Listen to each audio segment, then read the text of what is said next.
Hello, welcome back. Dr. Glidden here to give you a quick overview of cholesterol.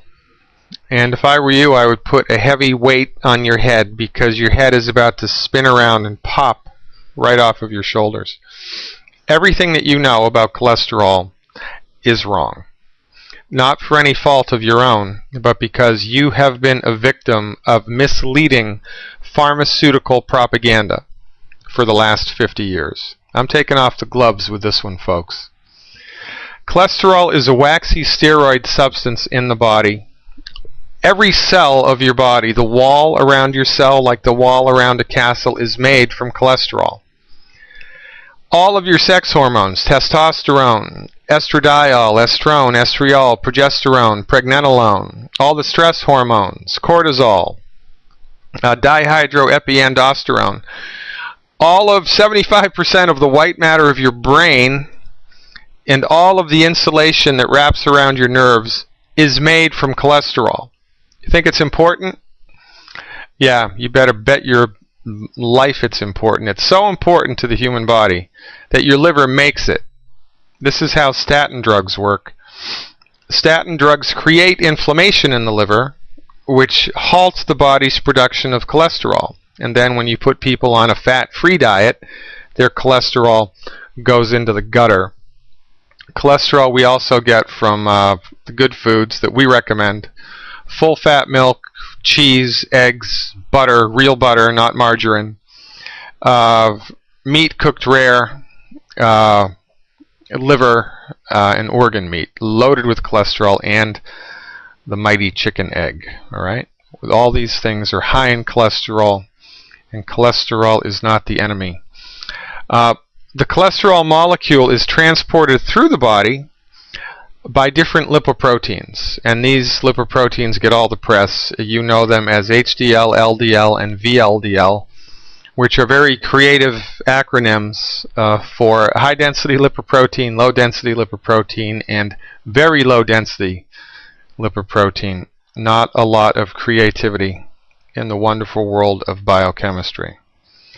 Now, the difference between HDL, LDL, and VLDL is really just the size of the molecule. There's nothing inherently wrong with HDL, LDL, or VLDL, and there are no diseases that are caused by cholesterol. There are some diseases that will cause high cholesterol, but there are no diseases that are caused by high cholesterol. High cholesterol in and of itself is harmless. It does not do anything good, bad, or ugly. All right? Nor is there anything inherently wrong with HDL, LDL, or VLDL. You could suck all of the LDL out of somebody's body, purify it if you could do that, and shoot it into yours, and nothing bad would happen. HDL, LDL, and VLDL are different clinical earmarks of how well your body is handling oxidative stress and free radical damage. The more free radical damage is happening in your body, the higher the LDL number is and the lower the HDL number is. So we use this blood work just as kind of a down and dirty way to assess somebody's ability to manage their free radicals and how well their antioxidant capacity of their body is working. But again, there's nothing inherently wrong with any of these molecules. You've been misled. Now, here's the relative size of a cholesterol molecule as it's floating through the artery or a blood vessel. Here's a cholesterol molecule and here's a red blood cell. It's about the same size, a little bit smaller. Now, atherosclerosis is the buildup of a cholesterol plaque or a plaque inside an artery. And this is, of course, what causes the artery to become congested, and then the blood flow backs up and everything downstream from that dies. And if that happens in the heart, your heart tissue dies and you get a heart attack.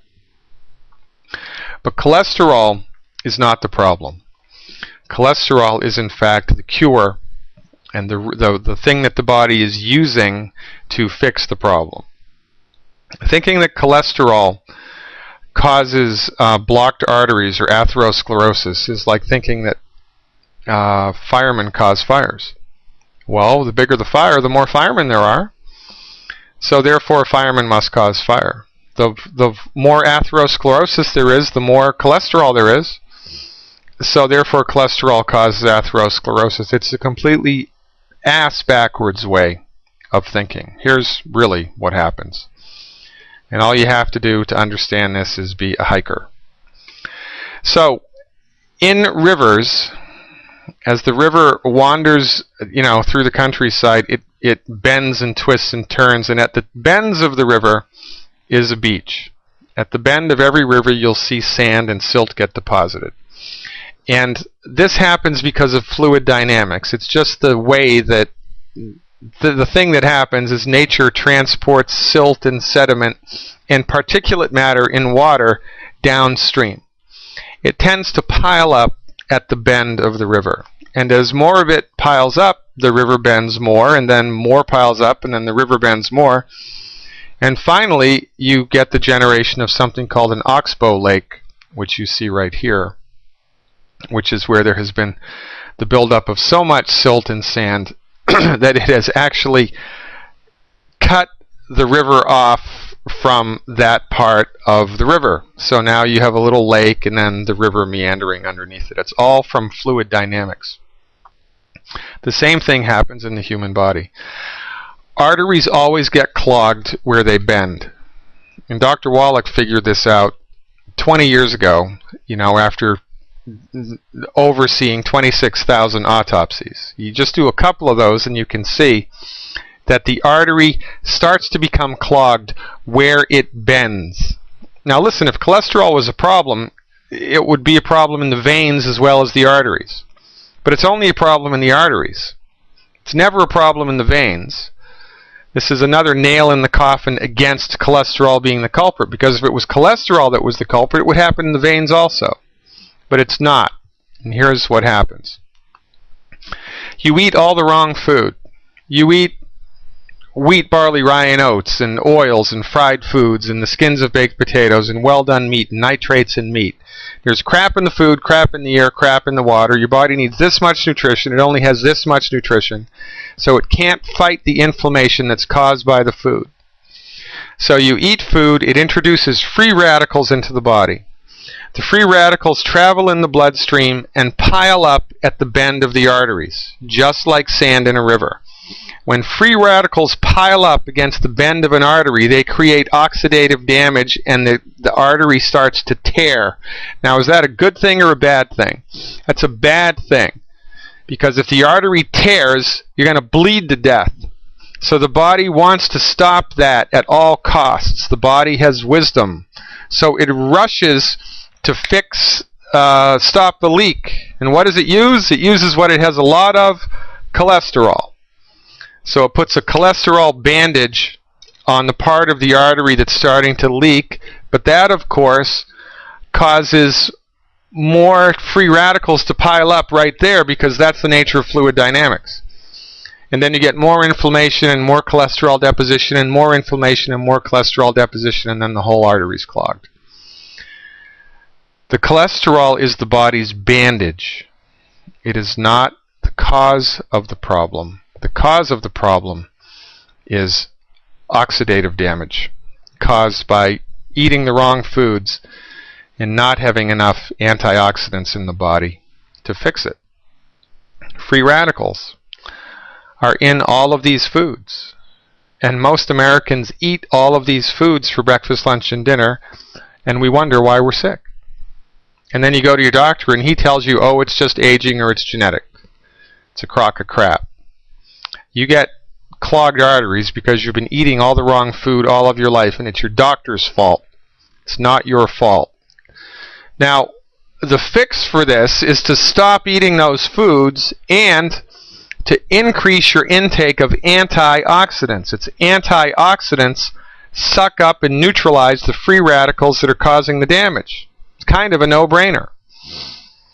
So our goal here with antioxidants is 20,000 ORAC points a day of antioxidants. Longevity has a number of supplements that you can get that through. The new chocolate that they have has almost 17,000 ORAC points per piece. And then the brand new product that they have as of November, 2010 is the Cell Shield RTQ. Pretty good. Cell Shield RTQ has, I think, 14,000 ORAC points per piece, or per capsule. That's very good. Beyond Tangy Tangerine also has it.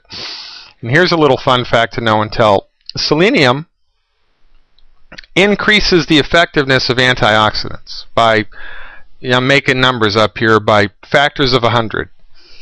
So if you're ingesting antioxidants but no selenium, that's good, and they will work, but then when the body uses an antioxidant to work, it gets rid of it. When you have selenium, the body recycles the antioxidant. It's a particular molecule called glutathione that's a very potent antioxidant in the body that the body recycles in the presence of selenium. So selenium needs to be a first-line treatment for the optimization of this cardiovascular system, because it really kicks our antioxidant action into high gear. That's pretty much it. Here's an interesting website that you might want to check out. This is a Russian doctor put this website together, ravenskov.nu. So, if you need ammunition to convince medical professionals or healthcare professionals about the nonsense of cholesterol and its complete non-relationship with heart disease, go to this website. It's got all the bulleted points, research over the course of decades that drive this point home. Cholesterol is your friend. It's not your enemy. Very good. Dr. Glidden with you. Thanks for hanging with me. We've more to come. Over and out. Thanks for your time.